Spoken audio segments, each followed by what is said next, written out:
ইন্নাল হামদুলিল্লাহ ওয়াসসালাতু ওয়াসসালামু আলা রাসূলিল্লাহ ওয়া আলা আলিহি ওয়া সাহবিহি আজমাইন। আউযু বিল্লাহি মিনাশ শাইতানির রাজীম। বিসমিল্লাহির রহমানির রহিম। ইন্নাল্লাহা ইউহিব্বুল্লাযীনা ইউকাতিলুনা ফী সাবিলিহি সাফফান কান্নাহুম বুনিয়ানুম মারসুস। বাংলাদেশ জামায়াত ইসলামী ঢাকা মহানগরী দক্ষিণ আয়োজিত আজকের এই বিশাল কর্মী সম্মেলনের সংগ্রামী সভাপতি, শহীদ কাফেলা ঢাকা মহানগরীর সংগ্রামী আমির, কেন্দ্রীয় নির্বাহী পরিষদ সদস্য জননেতা নুরুল ইসলাম বুলবুল, অনুষ্ঠানে উপস্থিত শহীদ কাফেলার সম্মানিত সহকারী সেক্রেটারি জেনারেল, গণমানুষের নেতা, আমাদের সকলের শ্রদ্ধাভাজন রফিকুল ইসলাম খান সহ কেন্দ্র এবং স্থানীয় জামাত নেতৃবৃন্দ, ঢাকা মহানগরীর সম্মানিত কর্মী ভাইরা, আসসালামু আলাইকুম ওয়া রাহমাতুল্লাহি ওয়া বারাকাতুহু। বিগত সময়ে প্রায় 16-17টি বছর আমরা অনেক জুলুম নির্যাতন, মামলা হামলা, এমন কিছু নাই যে আমরা সহ্য করি নাই।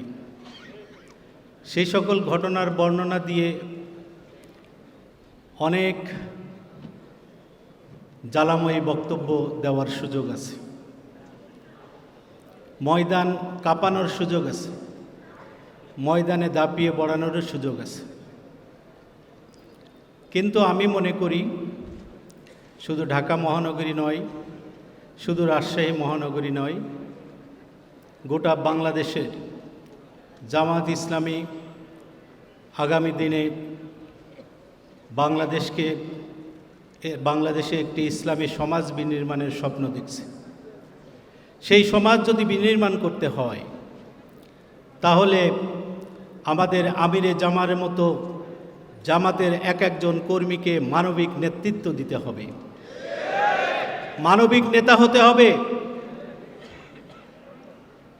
আল্লাহ রসুল সাল্লাল্লাহু আলাইহি সাল্লাম বলছেন যে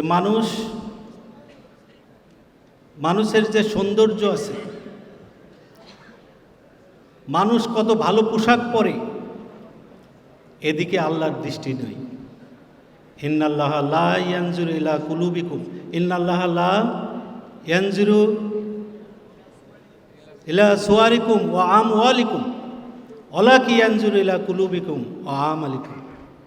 আল্লাহর দৃষ্টি নেই তুমি কত সুন্দর চেহারার অধিকারী, কত সুন্দর পোশাক পরো। আল্লাহর দৃষ্টি হলো, আল্লাহর দৃষ্টি নেই তুমি কত সম্পদের অধিকারী, কত বড় লোক তুমি। আল্লাহর দৃষ্টি হলো যে তোমার অন্তরটা কতটা সুন্দর, মানুষ তোমার অন্তরে কতটা আশ্রয় গ্রহণ করতে পারে, তোমার কাছে আসলে মানুষ কতটা প্রশান্তি পায়, তোমার কাছে গেলে মানুষ কতটা সাহায্য পায়, তোমার কাছে গেলে মানুষ কোনোভাবেই বিমুখ হয় না।